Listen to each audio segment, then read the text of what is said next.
In the land of Etheria, where the veil between the natural and the supernatural is as thin as a whisper, there existed a tale so grand it echoed through the ages. This tale speaks of Elena the Dragon Slayer, whose legend was born from the ashes of her own despair and triumph over the unimaginable foe, Ignatius, the ultimate dragon. Her journey, guided by the enigmatic Drake the Wise, was one of peril, discovery, and ultimately self-realization. Elena's story began in the aftermath of a devastating defeat. In her first encounter with Ignatius, she had watched helplessly as her comrades fell, one by one, to the dragon's fiery breath. The memory of their screams haunted her nights, a constant reminder of her failure. Yet, within her burned an unquenchable flame, a resolve to avenge her fallen and protect the land from the tyranny of Ignatius. She knew that to confront the dragon again, she would need to find the ultimate weapon.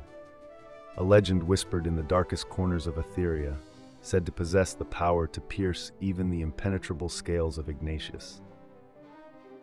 Her quest led her to the ancient ruins hidden deep within the Whispering Forest, where she encountered Drake, a wizard whose knowledge of the arcane and ancient artifacts was unparalleled. Drake, with his long beard and staff carved with runes, saw in Elena a spark he had not seen in eons, a determination that transcended mere revenge.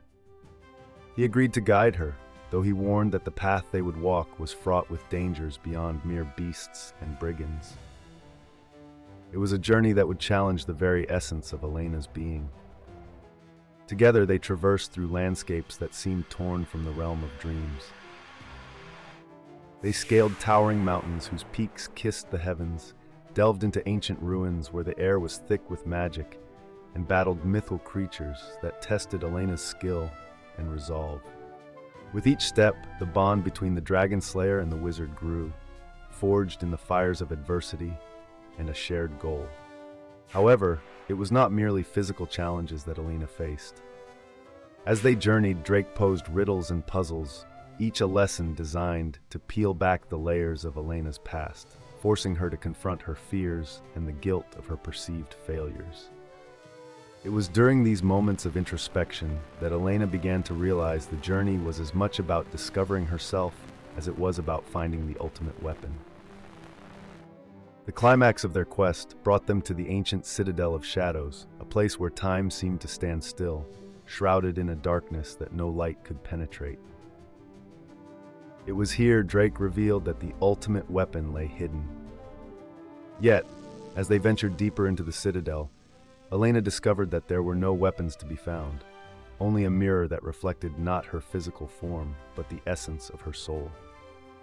Confusion gave way to understanding as Drake's voice, now soft and somber, filled the chamber.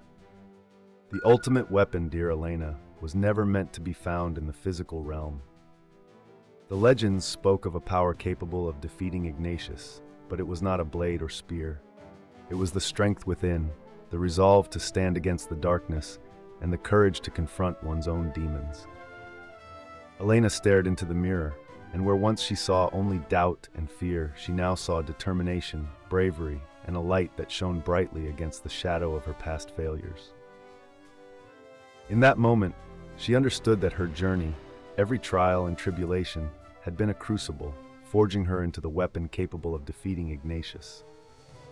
Armed with this newfound realization, Elena and Drake emerged from the Citadel of Shadows, not as seeker and guide, but as allies bound by a deeper understanding. The final confrontation with Ignatius loomed on the horizon, a battle that would determine the fate of Etheria. As they faced Ignatius in the heart of the dragon's lair, amidst a sea of fire and brimstone, Elena felt no fear. The dragon, with scales that shimmered with the colors of the rainbow and eyes that glowed with otherworldly light, roared in defiance, but Elena stood unmoved. She realized that the dragon's strength was not in its fire or its scales, but in the fear it instilled in the hearts of those who faced it. The battle was fierce, and the air was thick with the clash of wills. Elena, guided by the wisdom of Drake and fueled by her resolve, fought with a grace and power she had never known. With each strike, she chipped away at the dragon's defenses, not just the physical, but the mystical aura that had made it seem invincible.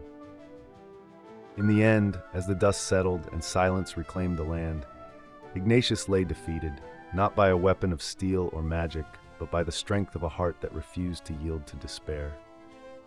Elena, once haunted by the specter of her past failures, had risen to become the Dragon's Bane, not through the might of arms, but through the unbreakable spirit that dwelled within her. As the tale of Elena and her victory over Ignatius spread throughout Etheria, it became a beacon of hope, a reminder that the greatest battles are often fought within, and that true strength lies in the courage to face oneself. And though many would come to know her story, few understood the depth of her journey, a journey not to find the ultimate weapon, but to discover the power that resides in the heart of all who dare to face their dragons.